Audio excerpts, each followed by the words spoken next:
اما بعد فقد قال اللہ تبارک و تعالی كما ورد في سورة حامیم السجدہ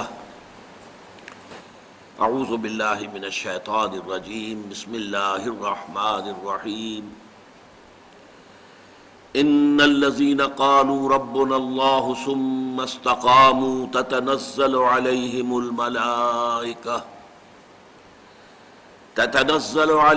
الملائكة ألا تخافوا ولا تحزنوا وأبشروا بالجنة التي كنتم توعدون نحن أولياؤكم في الحياة الدنيا وفي الآخرة وَلَكُمْ فِيهَا مَا تَشْتَهِي أَنفُسُكُمْ وَلَكُمْ فِيهَا مَا تَدَّعُونَ نُزُلًا مِّنْ غَفُورٍ رَّحِيمٍ وَمَنْ أَحْسَنُ قَوْلًا مِّمَّنْ دَعَا إِلَى اللَّهِ وَعَمِلَ صَالِحًا وَقَالَ إِنَّنِي مِنَ الْمُسْلِمِينَ وَلَا تَسْتَوِي الْحَسَنَةُ وَلَا السَّيِّئَةُ ادفع بالتي هي احسن فاذا الذي بينك وبينه عداوة كأنه ولي حميم وما يلقاها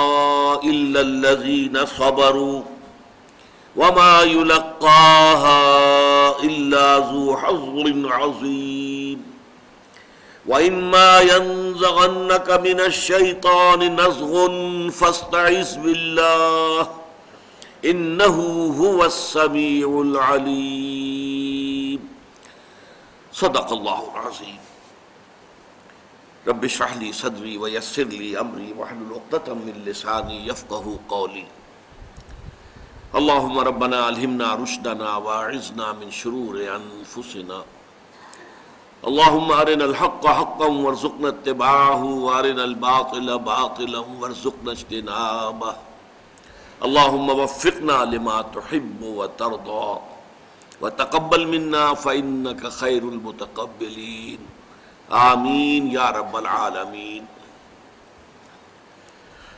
مطالعہ قرآن حکیم کے جس منتخب نصاب کا سلسلے وار درس ان مجالس میں ہو رہا ہے، اس کے حصہ اول کا چوتھا اور آخری درس سورہ حامیم السجدہ کی 7 آیات پر مشتمل ہیں جو ابھی تلاوت کی گئی ہیں۔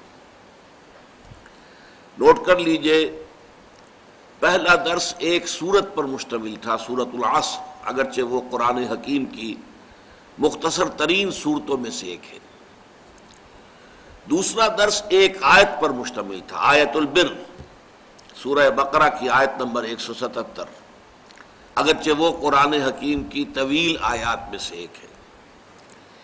یہ دونوں جو اصطلاحات ہیں، سورہ یا سورت ہم اردو میں کہتے ہیں، اور آیہ یا آیت، یہ توقیفی امور ہیں، ان میں کوئی رد و بدل نہیں ہو سکتا۔ یہ حضور کے معین کردہ معاملات ہیں، حضور کے بتانے پر موقوف ہیں، لہٰذا اس میں کوئی شخص اپنی ذاتی رائے سے، اپنے کسی خیال کے تحت، تصور کے تحت کوئی رد و بدل نہیں کر سکتا۔ یہ تو جیسے ہیں ویسے ہی رہیں گے۔ البتہ تیسرا درس جو ہے وہ ایک رکوع پر مشتمل تھا۔ وہ میں نے آپ کو بتایا کہ جو طویل صورتیں ہیں قرآن مجید کی، وہ رکوعوں میں تقسیم کی گئی۔ یہ تقسیم البتہ بعد کی ہے، یہ اجتہادی ہے۔ لوگوں نے کوشش کر کے، کہ ظاہر بات ہے سورہ بقرہ ایک رکعت میں پڑھنی تو ممکن نہیں ہے، اس کا کوئی حصہ ہی پڑھنا ہوگا، لیکن حصہ ہو وہ ایسا ہو کہ اس میں ایک مضمون مکمل ہو جائے۔ تو یہ اجتہادی معاملہ، اس میں اختلاف ہو سکتا ہے، یہ میں پہلے بھی بیان کر چکا ہوں کہ یہ رکوع یہاں شروع نہ ہوتا، یہاں ہوتا تو بہتر تھا، یہاں ختم نہ ہوتا، یہاں ختم ہوتا تو بہتر تھا، یہ رائے ہو سکتی ہے۔ آج کا جو چوتھا ہمارا درس ہے، اس کی 7 آیات 2 رکوعوں میں منقسم ہیں۔ پہلی 3 آیات چوتھے رکوع میں شامل ہیں کہ جو اس سورہ حامیم السجدہ کا چوتھا رکوع ہے۔ بقیہ جو 4 آیات ہیں وہ 5ویں رکوع میں شامل ہیں۔ یہاں مجھے یہ کہنے کا حق حاصل ہے کہ یہاں رکوعوں کی جو تعیین کی گئی ہے اس میں امپروومنٹ ہو سکتی ہے۔ اگر میں یہ نہ بھی کہوں کہ اس میں کچھ غلطی ہو گئی ہے، تو یہ کہہ سکتا ہوں امپروومنٹ ہو سکتی ہے، اور وہ یہ کہ ان 7 آیات کو ایک رکوع میں شامل کیا جاتا ہے، اس لیے کہ یہ ایک مضمون ہے، بڑا کمپیکٹ ہے، بڑا مربوط ہے۔ ایک مضمون ہے کہ جو ابتدا سے انتہا تک مکمل ہو جاتا ہے ان 7 آیات میں، اس لیے یہ ایک رکوع میں ہوتی ہیں آیتیں ساتوں تو بہت بہتر تھا۔ یہاں یہ بات بھی نوٹ کر لیجئے کہ قرآن مجید میں جو طویل صورتیں ہیں ان میں 7 آیتوں کے مجموعے اور 3 آیتوں کے مجموعے آتے ہیں بکثرت، کہ جو بہت جامع ہوتے ہیں، جس کی مثال ایسے سمجھیے کہ کپڑا جو ہے اس کی بنتی ہوتی ہے تانا بانا۔ اب اس میں اگر کوئی پھول وغیرہ آپ نے پھول بیل بوٹے بنانے تو ایک شکل تو یہ کہ اوپر ٹھپے لگائے جائیں، اس کے بعد ایک یہ ہو سکتا ہے کہ ان کو علیحدہ سے بنا کر چپکا دیا جائے، ایک یہ کہ بنتی کے اندر ہی وہ پھول نکال لیے جائیں۔ تو قرآن مجید کی ان صورتوں کے اندر بنتی کے اندر بنے ہوئے پھول ہیں، بڑے پھول ہیں 7 آیتوں پر مشتمل، چھوٹے ہیں 3 آیتوں پر مشتمل۔ تو اسی طرح کی 7 آیات یہ بھی ہیں۔ اسی طرح سورہ بقرہ کا 5واں رکوع ہے 7 آیات پر مشتمل، بہت جامع۔ سورہ مائدہ کا رکوع ہے 7واں، 7 آیات پر مشتمل، نہایت جامع۔ سورہ نون کے آغاز میں 7 آیتیں آتی ہیں، نہایت جامع۔ سورہ مدثر کے ابتدا میں 7 آیتیں آتی ہیں، نہایت جامع۔ 3 7 آیتوں کے پھول ہیں۔ تو یوں سمجھیے کہ اسی طرح کا ایک بڑا پھول ہے 7 آیتوں کا جو اس وقت ہمارے زیر مطالعہ آ رہا ہے۔ اب آگے بڑھنے سے پہلے ان آیات کا ایک ترجمہ ہم کر لیں۔ ان الذین قالوا ربنا اللہ، بے شک وہ لوگ جنہوں نے کہا ہمارا رب، ہمارا پروردگار، ہمارا پالنہار اللہ ہے، ثم استقاموا، پھر وہ اس پر جم گئے، ان کا دل ٹھک گیا، ان کی پوری نفسیاتی کیفیت جو ہے اس چیز کے اوپر جو ہے جازم ہو گئی۔ تو اس کا نتیجہ کیا نکلتا ہے؟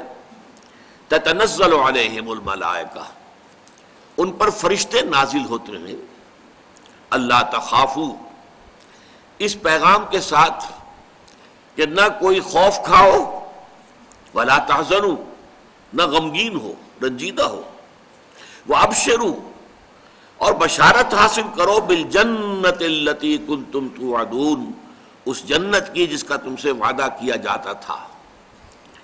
نحن اولیاؤکم فی الحیات الدنیا وفی الآخرہ، انہی فرشتوں کا قول ابھی نقل ہو رہا ہے، جاری ہے۔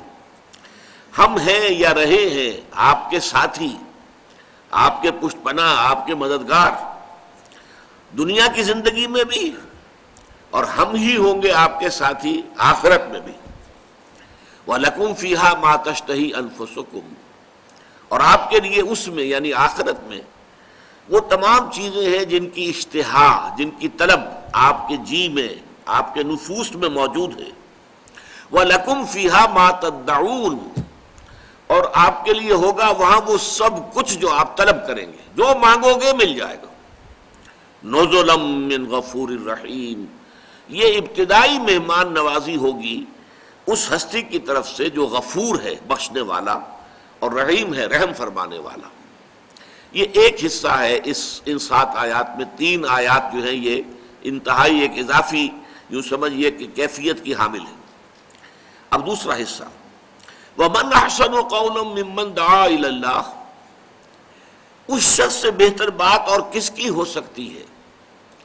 کون شخص ہو سکتا ہے بہتر بات کے اعتبار سے اس سے کہ جس نے اللہ کی طرف دعوت دی، اللہ کی طرف بلایا، اللہ کی طرف پکارا۔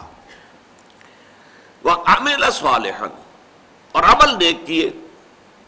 وَقَالَ إِنَّنِي مِنَ الْمُسْلِمِينَ، اور اس نے یہ بھی کہا کہ میں بھی بس مسلمانوں میں سے ہوں، اللہ کے فرما بردار بندوں میں سے بھی ہوں، میں اپنے لیے کسی اور اونچے مقام کا نہ دعویٰ کرتا ہوں نہ تقاضا کرتا ہوں، میں بھی مسلمان ہوں۔ وَلَا تَسْتَوِي الْحَسَنَةُ وَلَا السَّيِّئَةُ، اور دیکھو برائی اور بھلائی اچھے نہیں ہوتے، برابر نہیں ہوتے۔ اچھائی کا کچھ اثر ہوتا ہے، آپ کسی کے ساتھ کوئی بھلا کام کریں گے اس کا تاثر کچھ اور ہوگا، بری بات کریں گے تو اس کا تاثر کچھ اور ہوگا۔ اب یہ ایک یونیورسل ٹروتھ سے بات شروع کی جا رہی ہے۔ وَلَا تَسْتَوِي الْحَسَنَةُ وَلَا السَّيِّئَةُ، اچھائی اور برائی برابر نہیں ہوتے۔ ادفع باللتی ہی احسن، مدافعت کرو اس طور سے کہ جو نہایت خوبصورت ہو، یعنی تمہاری مخالفت کی جائے تمہارے مد مقابل لوگ آ جائیں، تمہارے راستے میں روڑے اٹکائے جائیں، تم پر تشدد کیا جائے، تو مدافعت کرو بڑے خوبصورت انداز میں. فَإِذَا الَّذِي بَيْنَكَ وَبَيْنَهُ عَدَاوَةٌ، اس کا نتیجہ یہ نکلے گا کہ وہی شخص کے جس کے اور تمہارے درمیان دشمنی ہے، كَأَنَّهُ وَلِيٌّ حَمِيمٌ، وہ ایسے ہو جائے گا جیسے کہ وہ ساتھی ہے، حمایتی ہے اور بہت ہی گرم جوش. وَمَا يُلَقَّاهَا إِلَّا الَّذِينَ صَبَرُوا، لیکن یہ مراتب عالیہ عطا نہیں ہوتے مگر صرف انہی کو جو صبر کرنے والے ہیں، جھیلنے والے ہیں، برداشت کرنے والے ہیں. وَمَا يُلَقَّاهَا إِلَّا ذُو حَظٍّ عَظِيمٍ، اور یہ مقامات عالیہ، یہ مراتب عالیہ نہیں دیے جاتے مگر انہی کو جو بہت بڑے نصیبے والے ہیں، بہت خوش قسمت. وَإِمَّا يَنزَغَنَّكَ مِنَ الشَّيْطَانِ نَزْغٌ، اور اگر کسی وقت تمہیں شیطان کی طرف سے کوئی ٹھوکا لگ ہی جائے، کوئی تحریک ہو ہی جائے، فَاسْتَعِذْ بِاللَّهِ، تو پھر فوراً اللہ کی پناہ طلب کر لو، اللہ کی پناہ میں آ جاؤ. إِنَّهُ هُوَ السَّمِيعُ الْعَلِيمُ، یقیناً وہ سب کچھ سننے والا اور سب کچھ جاننے والا ہے. اب دیکھیں، اس ترجمے کو سامنے رکھتے ہوئے پہلے بات تو ہمیں یہی نوٹ کرنی ہے کہ اس منتخب نصاب کے پہلے حصے میں جو 4 دروس ہیں میں نے آپ کو بتایا، وہ در حقیقت سب کے سب ان 4 باتوں پر مشتمل ہے. مختلف کانٹیکسٹ ہے، مختلف لیولز پر گفتگو ہے. بنیادی باتیں وہی 4 ہیں جو سورۃ العصر میں آئی ہیں کہ لوازم نجات کیا ہے، نجات پانے کے لیے شرائط کیا ہیں. والعصر ان الانسان لفی خسر الا الذین آمنوا وعملوا الصالحات وتواصوا بالحق وتواصوا بالصبر. ان 4 مقامات پر آپ دیکھتے ہیں کہ وہی 4 چیزیں، اصطلاحات بدل جاتی ہیں، جو چیز جو ہے کوئی کانٹیکسٹ بدل جاتا ہے. جیسے دوسرے درس میں ہم نے دیکھا کانٹیکسٹ کیا تھا، نیکی کی حقیقت کیا ہے، تقویٰ کسے کہتے ہیں، اس کانٹیکسٹ میں بات ہو رہی ہے. بات وہی سورۃ العصر میں لفظ ایمان آیا اور آیت البر میں 5 ایمانیات، وہ کلی کھل گئی، 5 پتیاں ظاہر ہو گئی. وہی لوگ ہیں. بر جو ہے وَلَٰكِنَّ الْبِرَّ مَنْ آمَنَ بِاللَّهِ وَالْيَوْمِ الْآخِرِ وَالْمَلَائِكَةِ وَالْكِتَابِ وَالنَّبِيِّينَ. عمل صالح تھا تو وہاں پر آپ کو معلوم ہے کہ مال خرچ کرنا غریبوں کی حاجت روائی میں، کہ اقامت الصلاۃ، ایتاء الزکوٰۃ، معاملات جو ہیں ان کے اندر عہد کا ایفا کرنا، جو معاہدہ ہو جائے پورا کرنا. اس کے بعد یہ کہ صبر آخری شے، والصابرین فی الباساء والضراء وحین الباس. بس ایک خلا وہاں ہے کہ وہاں پر تواصی بالحق کا براہ راست ذکر نہیں ہے. وہ انڈرسٹوڈ ہے کہ ظاہر بات ہے یہ لوگ جو ہیں اس صاحب کردار، ان کی جنگ اگر ہوگی تو کس مقصد کے لیے ہوگی؟ خیر کے لیے ہوگی، بھلائی کے لیے ہوگی، نیکی کے لیے ہوگی، حق کے لیے ہوگی. تو گویا کہ امپلائڈ ہے. تیسرے درس میں پھر ہم نے دیکھا وہاں بحث کچھ اور ہو گئی ہے. حکمت کی بنیادیں کیا ہیں، اساسات حکمت. حضرت لقمان کی شخصیت کے حوالے سے ایمان کا ذکر بھی آیا، اس میں خاص طور پر شکر اللہ کا اور شرک سے اجتناب کرنا. پھر اسی میں انسانی اعمال کا نتیجہ خیز ہونا، اس کے نتائج نکلنے لازماً. پھر اس کے بعد اعمال صالحہ میں سے والدین کے ساتھ حسن سلوک اور نماز کا قائم کرنا. پھر تواصی بالحق کے لیے اصطلاح آ گئی نئی، وَأَمُرْ بِالْمَعْرُوفِ وَانْهَ عَنِ الْمُنْكَرِ، امر بالمعروف نہی عن المنکر. اور اس کے بعد صبر کا آ گیا، وَاصْبِرْ عَلَىٰ مَا أَصَابَكَ.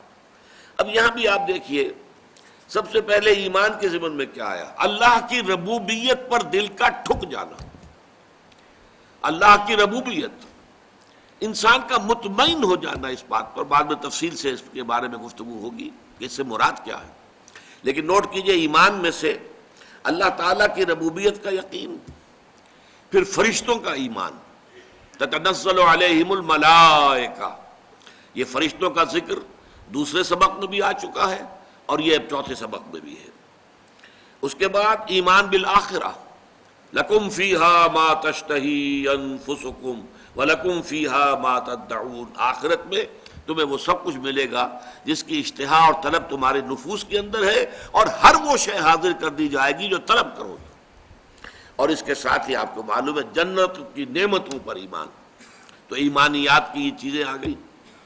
عمل صالح کے ضمن میں ایک بہت جامع اصطلاح یہ استقامت، کھڑے ہو جانا، جم جانا، جو بات کہی ہے اب اس بات کے تقاضوں کو پورا کرنا، ہر چے بعد بات، اب ہو جو ہو سو ہو، یہ ہے استقامت۔ اس کے علاوہ پھر عمل صالح کا علیحدہ سے بھی ذکر کیا گیا کہ دعوت جو تم دو گے اللہ تعالیٰ کی طرف، تو تمہارا اپنا عمل اگر درست نہیں ہوگا تو نہ صرف یہ کہ وہ دعوت جو ہے وہ غیر مؤثر ہو جائے گی، بلکہ وہ دعوت بدنام ہو جائے گی کہ دیکھو انہیں کتنی اچھی اچھی باتیں کرتے ہیں، کتنی اچھی باتوں کی دعوت دیتے ہیں، لیکن اپنا عمل ان کا دیکھیے وہ بالکل متضاد ہے۔ تو وَمَنْ أَحْسَنُ قَوْلًا مِّمَّنْ دَعَا إِلَى اللَّهِ وَعَمِلَ صَالِحًا۔ اس کے بعد نمبر 3، اور وہ نمبر 3 کیا ہے؟ تواصی بالحق۔ یہاں اس کی اصطلاح آئی ہے تواصی بالحق کا بلند ترین مقام، دعوت الی اللہ، اللہ کی طرف بلاؤ، اس کائنات کا مالک، خالق، رازق، پروردگار جو حاکم مطلق ہے اس کی طرف دعوت دو۔ یہ گویا کہ تواصی بالحق، وہ ذات حق سبحانہ و تعالی، اس کی طرف دعوت دینا۔ اس کے بعد یہ کہ اگر مخالفت ہے، اگر کوئی سامنے سے مقابلہ کیا جا رہا ہے، کوئی پرسیکیوشن ہے، کوئی تکلیفیں دی جا رہی ہیں، تو ادفع باللتی ہی احسن، تمہاری طرف سے مدافعت خوبصورت ترین انداز میں ہونی چاہیے۔ ایسا نہ ہو کہ تم گالی کا جواب گالی کی شکل میں دو، لوگ گالیاں دیں تم دعائیں دو۔ ایسا نہ ہو کہ تم پتھراؤ کا جواب پتھراؤ کی صورت میں دو، لوگ پتھراؤ کریں تم پھول پیش کرو۔ یہ طرز عمل جو ہے داعی کے لیے، جو پکارنے والا ہے، بلانے والا ہے، اس داعی کے لیے جو طرز عمل ہے وہ کیا ہے؟ اب کس قدر خوبصورت بات، لا تستوی الحسنۃ ولا السیئۃ، کون نہیں جانتا اچھائی اور برائی برابر تو نہیں ہو سکتے۔ کوئی برائی کر رہا ہے تم اچھائی کرو گے، ایک دفعہ نہیں، 2 دفعہ، 3 دفعہ ہوگا تو اس کا دل پگھلے گا کہ یہ اللہ کا بندہ کیسا ہے، میں اس کے ساتھ بری حرکت کر رہا ہوں، میں اس کو ستا رہا ہوں، میں اسے چڑھا رہا ہوں، میں اسے تکلیف دہ باتیں سنا رہا ہوں، اور یہ بجائے یہ کہ جواب دے مجھے ترکی بترکی، یہ اچھی باتیں کہہ رہا ہے، بڑی میرے لیے جو ہے دعائیں کر رہا ہے، تو آخر دل اثر لے۔ فَإِذَا الَّذِي بَيْنَكَ وَبَيْنَهُ عَدَاوَةٌ كَأَنَّهُ وَلِيٌّ حَمِيمٌ۔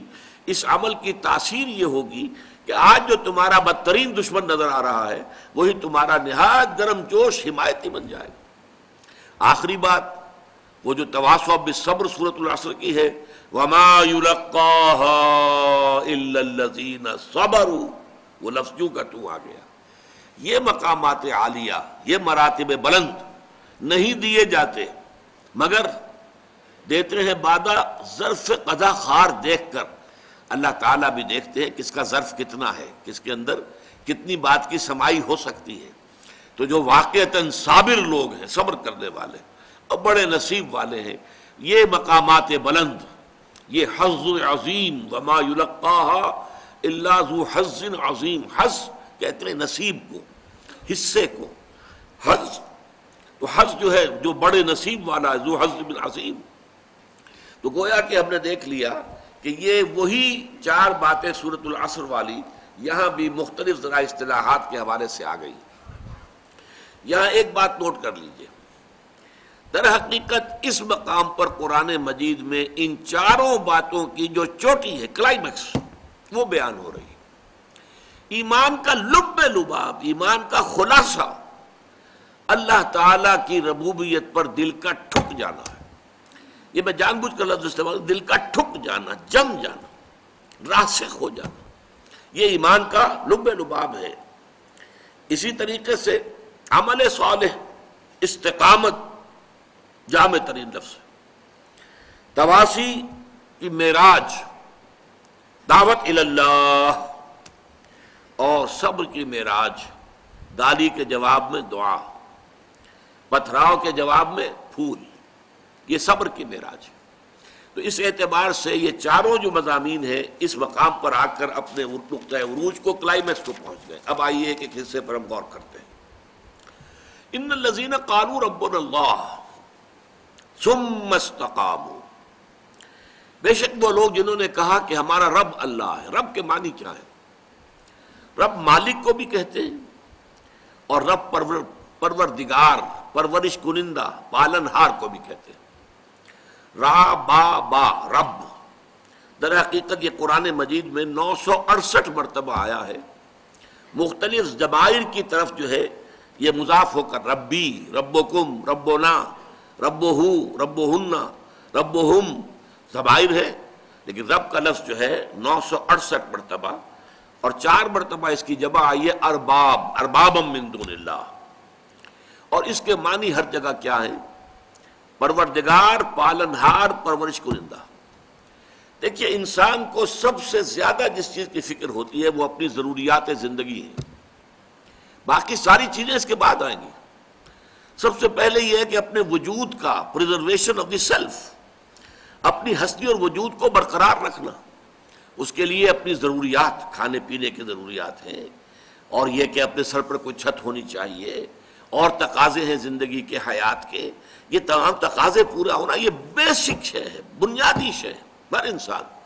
باقی منزلیں اس سے اوپر آئیں گی، یہ کہ بیسک ضروریات پوری ہو جائیں تو پھر آدمی کے اندر خواہش ہوتی ہے کچھ آسائشیں مزید حاصل ہو جائیں، آسائشیں حاصل ہو جاتی ہیں تو پھر خواہش ہوتی ہے تعیشات آ جائیں، یہ تو پھر یہ کہ حوث جو ہے انسان کی وہ جو ہے کہیں رکنے نہیں دیتی آدمی کو، اس کے اندر وہ حرص قانی نیست بے دل ورنہ درکار حیات، آنچ ماں درکار داریم اکثرش درکار نیست۔ بڑا پیارا شعر کہا ہے بے دل نے، عبد القادر بے دل، مرزا عبد القادر بے دل، جن کے بارے میں مرزا غالب کہتے ہیں طرز بے دل میں ریختہ لکھنا اسد اللہ خاں قیامت ہے۔ اب آپ اندازہ کیجئے کہ جس شاعر کو مرزا غالب کہہ رہے ہو قیامت ہے تو اس سے آپ کو اندازہ ہوگا وہ کتنا بڑا شاعر ہے۔ لیکن کس قدر پیارا شعر کہا ہے کہ جو حضرت اورنگزیب عالمگیر رحمۃ اللہ علیہ کو بہت پسند تھا، بہت پڑھتے رہتے تھے۔ حرص قانی نیست بے دل، اے بے دل یہ انسان کی حرص ہے، لالچ ہے، ہوس ہے جو قانے نہیں ہوتی، ورنہ درکار حیات، ورنہ زندگی گزارنے کے لیے آنچ ماں درکار داریم، ہم نے جن جن چیزوں کو لازمی سمجھ لیا ہے اکثرش درکار نیست، اس کی اکثریت جو ہے وہ واقعتاً ضروری نہیں ہے، اس کے بغیر بھی زندگی گزر جاتی ہے۔ زندگی یوں بھی گزر ہی جاتی، کیوں تیرا رہا گزر یاد آیا، ہم نے جن چیزوں کو لازم سمجھ لیا وہ سب لازم نہیں ہے، وہ اضافی چیزیں ہیں بہت سی، اس میں آپ نے آسائشیں، تعیشات، نہ معلوم کن کن چیزوں کا اضافہ کیا ہے۔ بہرحال انسان کا سب سے پہلا مسئلہ، بنیادی مسئلہ اس کی ضروریات کی کفالت ہے۔ اب یہ کہاں سے ہو رہی ہے؟ جہاں سے بھی اس کو گمان ہے کہ میری ربوبیت ہو رہی ہے، میری ضروریات پوری ہو رہی ہیں، ظاہر بات ہے کہ پھر اس کے لیے اس کے دل کے اندر ایک نرم گوشہ پیدا ہوگا۔ اس کے لیے جیسا کہ ہم دیکھ چکے ہیں سورہ لقمان کے دوسرے رکوع میں، اس کے جذبہ تشکر پیدا ہوگا۔ یہی جذبہ تشکر پھر جذبہ عبادت کی شکل اختیار کرتا ہے، عبودیت کی شکل اختیار کرتا ہے۔ لیکن یہ کہ ایک انسان کے دل کا اس پر ٹھک جانا، میرا پرورش کنندہ، میری ضروریات فراہم کرنے والا، میری حفاظت کرنے والا، مجھے پالنے والا، پوسنے والا اللہ ہے۔ سارے وسائل اور ذرائع، کھانا بھی ہے، گندم بھی چاہیے، چاول بھی چاہیے، یہ بھی چاہیے، وہ بھی چاہیے، کپڑا بھی چاہیے پہننے، سب کچھ ٹھیک ہے، یہ چاہیے، لیکن ان سب کا فراہم کرنے والا اللہ ہے۔ اگرچہ مادی اسباب و وسائل کے بہت سے ذریعوں سے ہو کر یہ چیزیں ہم تک پہنچتی ہیں، کھیت میں بیج ڈالا جائے، وہ ان کو پھر کھیتی کو سینچا جائے، پھر وہ فصل کاٹا جائے، پھر جو ہے آپ کے پاس وہ دانے آئیں گے جس سے کہ آپ اپنی روٹی پکائیں گے، یہ ٹھیک ہے، لیکن سورس جو ہے، final source, ultimate source of everything is اللہ سبحانہ و تعالی۔ تو ان الذین قالوا ربنا اللہ، جس نے یہ کہا میرا رب اللہ ہے، جیسے کہ ایک حدیث میں آتا ہے من رضی باللہ ربا وبمحمد رسولا وبالاسلام دینا ذاق طعم الایمان، اس شخص نے ایمان کا مزہ چکھ لیا، حلاوت ایمانی اسے حاصل ہو گئی، جو مطمئن ہو گیا اس پر کہ اللہ اس کا رب ہے، محمد اس کا رسول ہے، اور اسلام اس کا دین ہے، جو اس پر مطمئن ہو جائے۔ ایک ہے سرسری سا ایک اعتقاد، ایک خیال، آپ نے زبان سے بھی کہہ دیا، لیکن دل کا اس پر ٹھک جانا، نتیجہ کیا ہوگا اور اس کے ٹھک جانے کا ثبوت کیا ہوگا؟ زوال خوف و حزن، خوف ختم ہو جائے، حزن ختم ہو جائے۔ خوف کس چیز کا؟ جو ہوگا اللہ کے کیے ہوگا۔ اللہ میرا رب ہے، میرا مالک، میرا پروردگار، میرا خیر خواہ، میرا دوست، میرا پشت پناہ۔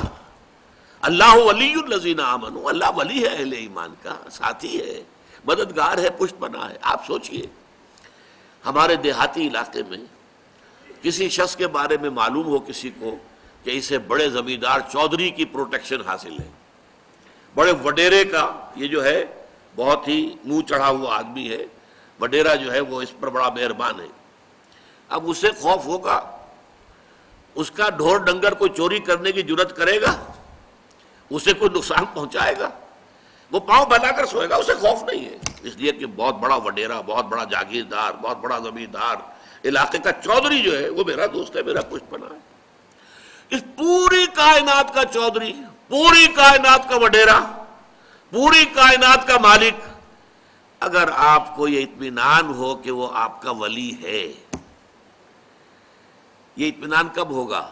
جب آپ خود اس کے ولی بن جائیں۔ اگر آپ اس کے ولی بن جائیں گے تو وہ آپ کا ولی ہے۔ آپ نے سرسری سا رشتہ رکھا ہوا، اس کا بھی رشتہ سرسری سا ہوگا۔ آپ نے منافقت والی روش رکھی ہوئی ہے، اس کا معاملہ بھی پھر آپ کے ساتھ وہ نہیں ہوگا، خالص نہیں ہوگا۔ وہ تو جیسا آپ کا روش، آپ کی روش ہوگی۔ انا عندہ، یہ ایک حدیث قدسی میں آتا ہے، عند ظن عبدی بی، جو میرا بندہ میرے بارے میں ظن کرتا ہے میں وہی سلوک اس کے ساتھ اختیار کرتا ہوں۔ تو اللہ پر جم جانا تو اب خوف ختم۔ حزن کس بات کا؟ وہ تو جو کچھ بھی اللہ تعالیٰ نے چاہا وہ ہوا ہے۔ مجھے اچھا نہیں لگ رہا، میرا خیال ہے میرا بچہ فوت ہو گیا، مجھے تو رنج ہے، لیکن یہ کہ اس کا فوت ہو جانا ہی یقیناً بہتر ہے میرے لیے۔ اللہ تعالیٰ نے اس وقت اگر یہ فیصلہ صادر فرمایا، وہ میرا دوست ہے، میرا ہمدرد ہے، میرا بہی خواہ ہے، میرا خیر خواہ ہے، میرا پشت پناہ ہے، میرا مددگار ہے، اس کی طرف سے جو بات آئی کہ ہر ساقی ماریخت عین الطاف است، یہ ہے در حقیقت زوال خوف و حزن، اور اسی کا نام ہے مقام ولایت۔ دیکھیے اس میں جو آیا ہے قالوا ربنا اللہ ثم استقاموا، یہ استقامت میں بہت ابتدا سے جو درس دے رہا ہوں تو ابتدا ہی میں یہ لفظ میرے زبان سے نکلا تھا، اور واقعہ یہ ہے کہ وہ موزوں ترین لفظ ہے۔ اس استقامت میں قیامت مضمر ہے۔ کیا معنی استقامت کے؟ تم نے کہا اللہ تم میرا رب ہے، اور رب کے ہر حکم کو ماننا لازم آ گیا۔ کیسے ممکن ہے؟ اگر دل ٹھک گیا ہے، اگر تمہاری واقعتاً جو ہے دل کے اندر جماؤ پیدا ہو گیا ہے، اس رب کے اوپر اتنا یقین ہو گیا ہے، اس کی ربوبیت پر اعتماد ہو گیا، تب اس کی اطاعت، اس کی تمام جو ہے عبادت۔ اچھا رب کے اوپر اعتماد ہو گیا ہے تو بھروسہ اسی پر، اللہ تتخذوا من دونی وکیلا، میرے سوا کسی اور کو اپنا کارساز نہ سمجھنا، کارساز صرف اللہ۔ کارساز ماں بے فکر کار ماں، فکر ماں در کار ماں آزار ماں، اس قدر عمدہ چیزیں لوگوں نے کہی ہیں۔ میرا کارساز، کارساز کسے کہتے ہیں؟ کام بنانے والا، کارسازی، کام بنانے والا، میرا کارساز، میرے کام بنانے والا خود میرے کاموں کی فکر میں ہے، میرے کام بنانے کی فکر میں ہے، اور میں جب خود فکر کرتا ہوں اپنا کام بنانے کی تو غلطی کر بیٹھتا ہوں۔ اور فرمایا کارساز ماں بفکر کار ماں، جس سے غلطی کا صدور ہو ہی نہیں سکتا، وہ تو اللہ کی ذات ہے، جس کا علم کامل، جس کی قدرت کامل۔ کارساز ماں بفکر کار ماں، فکر ماں در کار ماں، اپنے کام میں جب خود فکر کرتا ہوں، سوچتا ہوں، راستے نکالتا ہوں، اسکیمیں بناتا ہوں، آزار ماں، اس کے نتیجے میں آزار، اس کے نتیجے میں مشکلات، اپنے لیے جو ہے بے پناہ قسم کی پیچیدگیاں پیدا کر بیٹھتا ہوں۔ یہ ہے استقامت۔ ان الذین قالوا ربنا اللہ ثم استقاموا، یہ مقام ولایت ہے، اچھی طرح سمجھ لیجئے۔ 3 آیتیں یہ اس سورہ مبارکہ کی، اور 3 آیتیں سورہ یونس کی، تو جو میں نے عرض کیا تھا 3 7 آیتوں کے خوبصورت پھول، اور یہ ہمارے ہاں جو ایک طبقہ کہلاتا ہے بریلوی طبقہ، ان کے ہاں یہ آیتیں جو ہے سورہ یونس کی بہت کثرت سے پڑھی جاتی. ایسا ہو گیا ہے ہمارا اصل میں معاملہ کہ مختلف فرقوں نے، مختلف مسلکوں نے اپنا اپنا حصہ جو ہے قرآن میں سے لے لیا ہے. کچھ آیتیں انہیں زیادہ جو ہیں وہ، اب اہل حدیث کو تقریر کرے گا تو وہ تقریر کرے گا رسول کی اتباع پر اور اتباع سنت پر. اگر تم ان کنتم تحبون اللہ فاتبعونی یحببکم اللہ، اس پر تقریر کرے گا. یہ بھی قرآن کی آیت ہے. اور جب کوئی بریلوی مکتب فکر کا آدمی تقریر کرے گا الا ان اولیاء اللہ لا خوف علیہم ولا هم يحزنون الذین آمنوا وكانوا يتقون لهم البشرى في الحیاة الدنیا والآخرہ لا تبدیل لکلمات اللہ ذلک هو الفوز العظیم. آگاہ ہو جاؤ کہ اللہ کے جو ولی ہیں، جو دوست ہیں، اولیاء اللہ، ان کے لیے نہ خوف ہے نہ حزن ہے. خوف کس بات کا؟ میں تجزیہ کر کے بتا چکا. ہوگا وہی جو میرا رب چاہے گا. کوئی شے نقصان نہیں پہنچا سکتی. لا حول ولا قوت الا باللہ. کوئی شے نہ آپ کو بھلائی پہنچا سکتی ہے نہ برائی پہنچا سکتی ہے. حدیث میں یہاں تک الفاظ آتے ہیں، حضور نے تلقین کیا ہے نوجوان صحابہ کو، اے میرے بچے یقین کر، اگر تمام انسان تل جائیں تمہیں کوئی نقصان پہنچانے پر، نہیں پہنچا سکتے مگر وہی کچھ جو اللہ نے لکھ دیا ہو. اور تمام انسان جمع ہو جائیں تمہیں کوئی نفع پہنچانے پر، نہیں پہنچا سکتے مگر اتنا ہی یا ویسا ہی جیسا کہ اللہ نے لکھ دیا ہو. تو انسانوں سے کیا ڈرنا؟ نہ انسانوں سے کوئی توقع نہ امیدیں. اس کی امیدیں قلیل، اس کے مقاصد جلیل. انسانوں سے امید نہ رکھو، اللہ سے امید رکھو. ساری توقع اس سے رکھو، سارا بھروسہ اس پر رکھو، کسی اور پر توکل نہ ہو. یہ ہے در حقیقت مرتبہ ولایت، مقام ولایت. اور اس میں جیسا کہ یہاں آیا، اب ان کے اوپر فرشتوں کا نزول ہوتا ہے. یہ فرشتے ہمیں محسوس نہیں ہوتے، لیکن یہ کیفیت جو بیان کی جا رہی ہے اس کا احساس صاحب ایمان کو ہوتا ہے. وہ چاہے نظر نہ آئے فرشتے، اور فرشتوں کا قول چاہے ہم اپنے ان کانوں سے نہیں سنیں گے. فرشتوں کی بات سننے کے لیے دل کے کان ہیں. فرشتہ جو ہے وہ در حقیقت غیر مرئی ہے، وہ غیر مادی ہستی ہے، مادی نہیں ہے. وہ تو صرف نور پر مبنی ہے، نور سے بنا ہے اور نور ہے. لہذا ان کا تنزل ہوتا ہے. وہ کیا کہتے ہیں؟ اللہ تخافوا ولا تحزنوا. وہی نتیجہ، الا ان اولیاء اللہ لا خوف علیہم ولا هم يحزنون. زوال خوف و حزن، یہ دو چیزیں ہیں جو ثبوت ہے کہ واقعتاً اللہ پر ایمان موجود ہے. واقعتاً اللہ کی ربوبیت پر دل ٹھک گیا ہے. اگر دل پریشان ہے، یہ میرا نقصان کر دے گا، یہ مجھے تکلیف پہنچا دے گا، یہ میرا یہ کر دے گا، وہ میرا وہ کر دے گا، اس سے میری یہ بات بن جائے گی، وہ مجھے یہ فائدہ پہنچا سکتا، پھر لیکن کہتا ہے دعویٰ یہ ہے کہ اللہ پر ایمان ہے میرا. تو یہ در حقیقت یہ دونوں چیزیں ایک دوسرے کی بالکل متضاد. توکل، توقع صرف اللہ کی ذات کے ساتھ.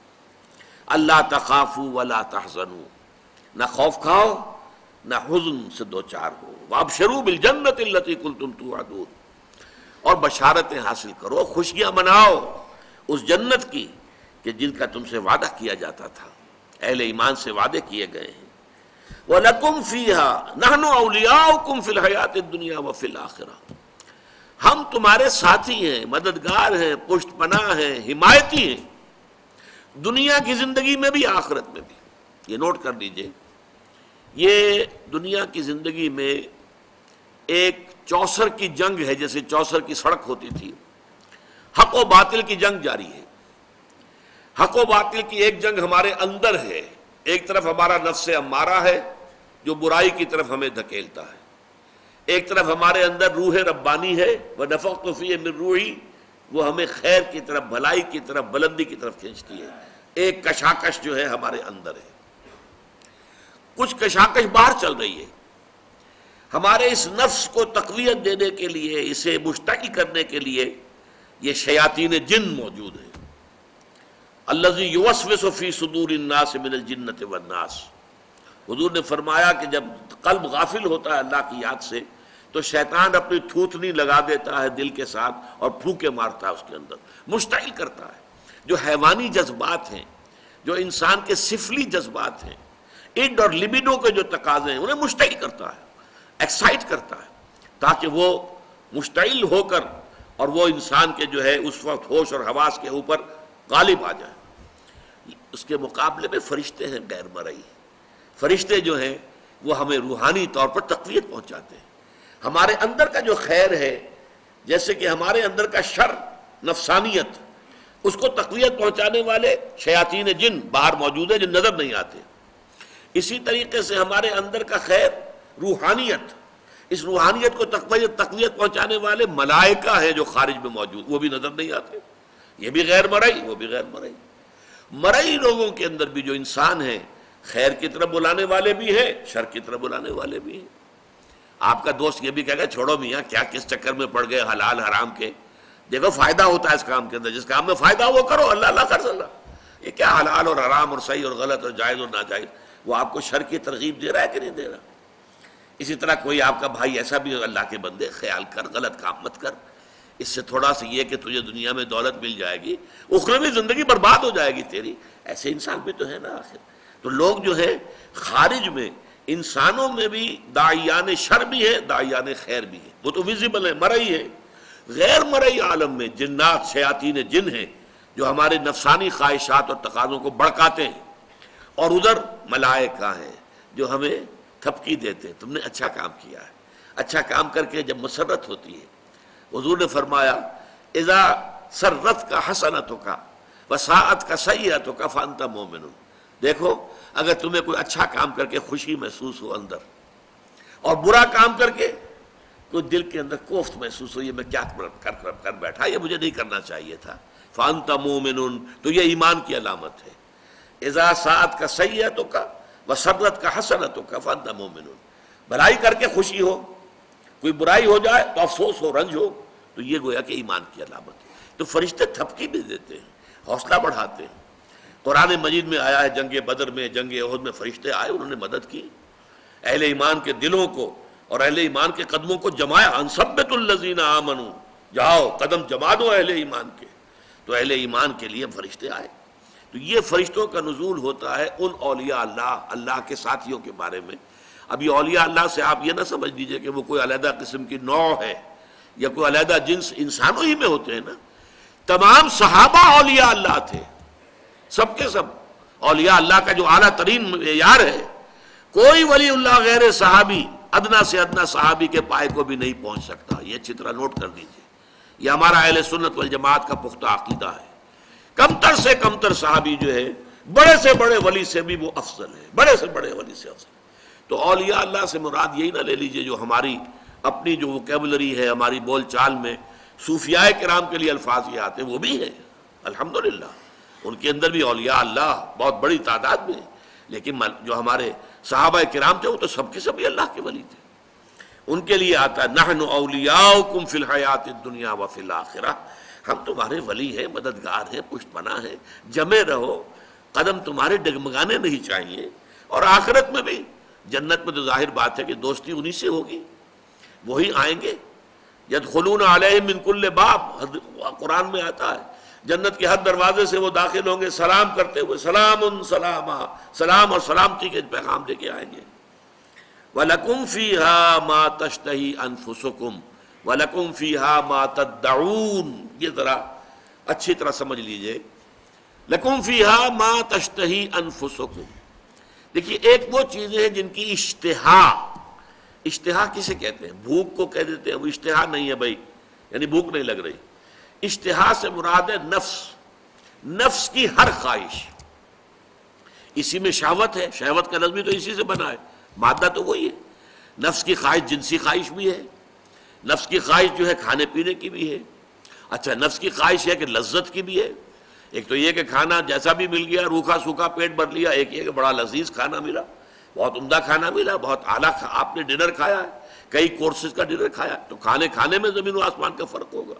لباس ایک ہے موٹا جھوٹا پہن لیا گزارا ہو گیا، اور ایک اعلیٰ سے اعلیٰ نفیس سے نفیس لباس کی طرف۔ تو تمہارے نفس میں جس شے کی بھی خواہش ہے، یہ خواہش کس نے پیدا کی ہے؟ اللہ نے پیدا کی ہے، ہی نوز اٹ۔ تو اس نے اس جنت میں تمہاری نفسانی خواہشات کی بھرپور تسکین کا پورا سامان فراہم فرما دیا ہے۔ وہاں جاؤ گے تو جو تمہارے نفوس کے اندر جس شے کی طلب ہے، جو اللہ جانتا ہے، اس نے اس سب کی تسکین، گریٹیفیکیشن، بھرپور تسکین کا سامان فراہم کر دیا ہے۔ یہ ہے معنی لکم فیہا ما تشتہی انفسکم، تمہارے نفس جو چاہیں گے۔ اچھا، ایک اعتبار سے یہ تمام انسانوں میں مشترک ہے، یہ ساری چیزیں عام آدمی ہو، خاص ہو، عالم ہو، عامی ہو، سب کے اندر ہے یہ چیزیں موجود، کس کے اندر نہیں؟ لیکن اس سے اگلی بات جو ہے وَلَكُمْ فِيهَا مَا تَدَّعُونَ، اس سے آگے یہ کہ تمہیں وہاں سب کچھ ملے گا جو مانگو گے۔ یہ مانگنا جو ہے یہ ڈیپینڈ کرتا ہے آپ کے لیول آف کانشسنس پر۔